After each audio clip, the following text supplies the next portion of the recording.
Hey everybody, welcome back to Prepper Junkie. Today on the table we have an Aimpoint ACRO P2. It's a cool optic. We're going to unbox it, show you the features and see if it's worth the money. Let's get this one going. Before we continue, I'd like to take a moment to thank today's sponsor. If you're going to carry a gun, you need a great holster. I personally use betterholsters.com for my concealed carry, for my out the waistband carry, and I use their gun belt also. They have over 450 models in stock, 50 different colors, 100% made in the US of A, a 30-day money-back guarantee, and a lifetime warranty. What more could you ask for? Check out betterholsters.com. Alright, let's go ahead and unbox this and see what comes with it. So it just comes in a kind of a standard Aimpoint box, nothing fancy about it. Actually, most of their optics would come in a white box, so it's kind of different. It comes in a black one. Obviously it comes with the optic, we'll put that aside. Underneath here, you're going to come with a torque screw, Aimpoint tool, branded, and you're going to get some paperwork and things like that. It does come with stickers, but I took the stickers out and I put them somewhere and I don't remember where. All right, let's put that aside. Okay, and let's go ahead and take a nice close look at the optic here.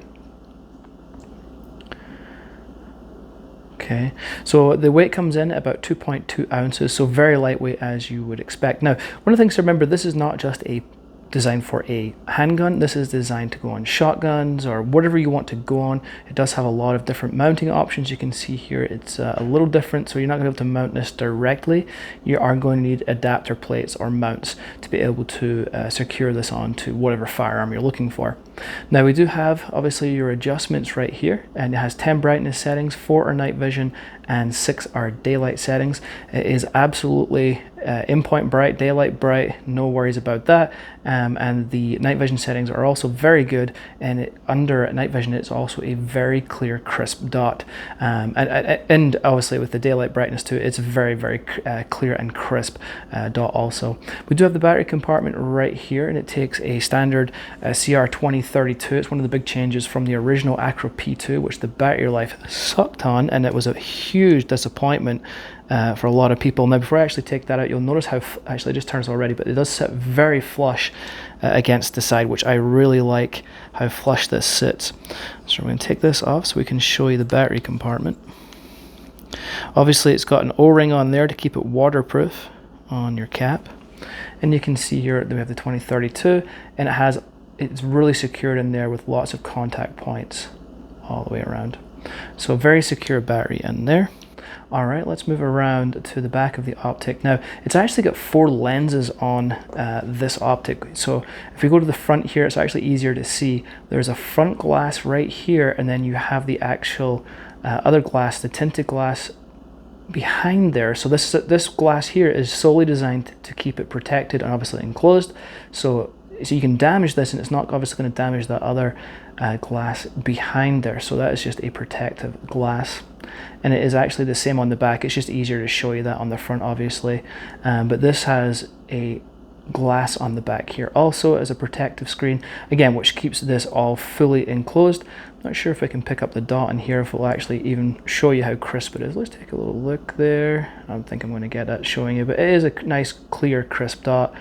It does not look that big, it's just obviously the way the camera's picking it up. Okay, moving to the other side, you'll notice that we do have the branding here, the Acro, the P2, and there's 3.25 MOA, which for me is a really good size. I do like that size a lot. I personally don't like the 6 MOA dots and stuff that you can get. I do prefer the slightly smaller ones. Now you'll also notice these are for your adjustments, and they are obviously recessed in, so it's a very compact, sleek design, which is obviously what you want. Now, it does have it. Again, you'll use the tool to adjust this. You'll use the torque wrench right here. So, you know, that's only, I mean, obviously with the optic, you're going to set and forget about it, right? But if you do need to make an adjustment and you don't have your tool, you know, I kind of like the standard kind of either the flathead screwdriver, you know, where you can use like a bullet casing to make the adjustments. So it's not a huge deal, but I think it's something that's a slight negative if sorts. But again, you know, 99.9% of the time we're just going to set it and forget it. And there's obviously the other adjustment on top right there. And we do have some other nice branding, actually, sorry, this way, where it's got the Aimpoint engraved into the body. Now the body material is actually 7075 T6 aluminum, so it's extremely sturdy, which you would expect from Aimpoint. Aimpoint makes the best red dots, as far as I'm concerned, on the planet. They are absolutely phenomenal. Now we come down to the mounting system again. So again, you've got the torque wrench right here, screw right here, and obviously you need to buy plates for whatever you're going to do with this. But that is how you would clamp this down and secure it. So overall, very, very nice. Now let's move along and show you a side-by-side comparison to a Trijicon RMR, because obviously this is probably the most proven pistol red dot out there. And let's take a look at the size comparison. Now obviously with this being enclosed, it's going to look a lot bigger, right off the bat. You'll notice that it kind of looks like a mailbox. But overall, actually the length, and it's going to be kind of hard to see this on camera, but the overall length is actually, they're very, very close in length. Obviously when you enclose this, it just makes it look a lot bigger. Let me get that to the front there, but you can see the overall dimensions. The P2 is it's a smidgen higher, as you can see right here, because of the housing. And then, as I say, obviously it's got the bulk where it comes off here. But this is kind of, as I say, I just want to give you a kind of a side-by-side to the RMR. Let me push that back a little bit because it's not quite even. I mean, it is, again, the Acro is just a little bit longer, but again, when you're adding in all those extra lenses and things like that, that's where you're going to get a little bit more length. But so yeah, just a little side-by-side comparison right there. Now, if you're going to put it on a pistol, you know, this is, if I get it the right way, and obviously you're going to have a mounting plate you'd put on there, and then it would sit on there. So it doesn't look too bad. Obviously, yes, it does. It's an enclosed emitter, so it does look obviously a lot bulkier than, say, the RMR. I don't think it looks as sleek as the RMR, but we're not looking for aesthetics. We're looking for something that works and does a fantastic job. Now, the Acro P2 also, compared to the RMR, which my battery just fell out. Obviously, the RMR battery is on at the bottom, which is frustrating when your battery dies and you've got to replace it. You got to take that RMR off, put the battery back in and reconfirm 0, which is not a big deal for most of us, because most of us will probably shoot it anyway. But it's the nice thing with obviously the P2, it is on the side. You can just take that cap off, put your battery in, and you're good to go. You don't actually have to reconfirm 0, which I would still recommend doing anyway, every now and again, but it's obviously not something you'd have to do. So overall, my first impressions of the optic is very, very good. It's very, very durable. There's a few drop tests out there. Sorry guys, I do not plan on doing a drop test. My channel is not big enough. I do not make enough money to drop test these optics, unfortunately. I wish I did. But overall, my first impressions are extremely, extremely good. Again, I love Aimpoint. The P1 was definitely a disappointment to a lot of people, myself included, with that battery life. It was just shocking. But they've fixed that.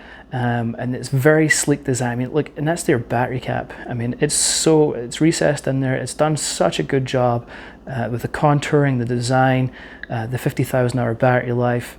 Just very, very nice optic indeed. So do I recommend it? At this point, yes. Obviously, we'll see the long term how it goes. We'll probably start seeing it in some of my videos later on, where I'm probably jumping it around from different guns to see how the reliability goes. But my first impressions are very good indeed. The problem with these are, at the time of posting this video, they are extremely hard to get a hold of. I have absolutely no idea why. I don't know if they're having a supply issue or whatever. I'll put a link in the description. Maybe you'll be lucky out one day and be able to buy one. How I got this one was I signed up to Aimpoint directly to be notified when it came in stock, and I had to jump on that email within the minute or two of it getting it to actually buy one of these. So extremely hard to get a hold of at the point, as I say, of posting this video. Are they worth it? Yeah, I think that you're definitely going to want to get one of these when they come maybe a little bit more available. Price point in these, the MSRP is $599. I don't foresee that price coming down anytime soon, especially since the supply and demand, it can't keep up with it. So for now, that's definitely, you're looking at a minimum of $599 to buy this optic. So it's right up there, you know, with other prices of the red dots. It doesn't seem like it's overpriced. It's more expensive than an RMR. RMR you can pick up for like $450. So you are going to pay about another extra $150 on top of this if you plan to kind of replace your RMR, kind of an idea. So anyway, all right, folks, that is it from me. Questions, comments, please ask them below, and I'll help you if I can. And that's pretty much it. Until next time, I'll catch you later.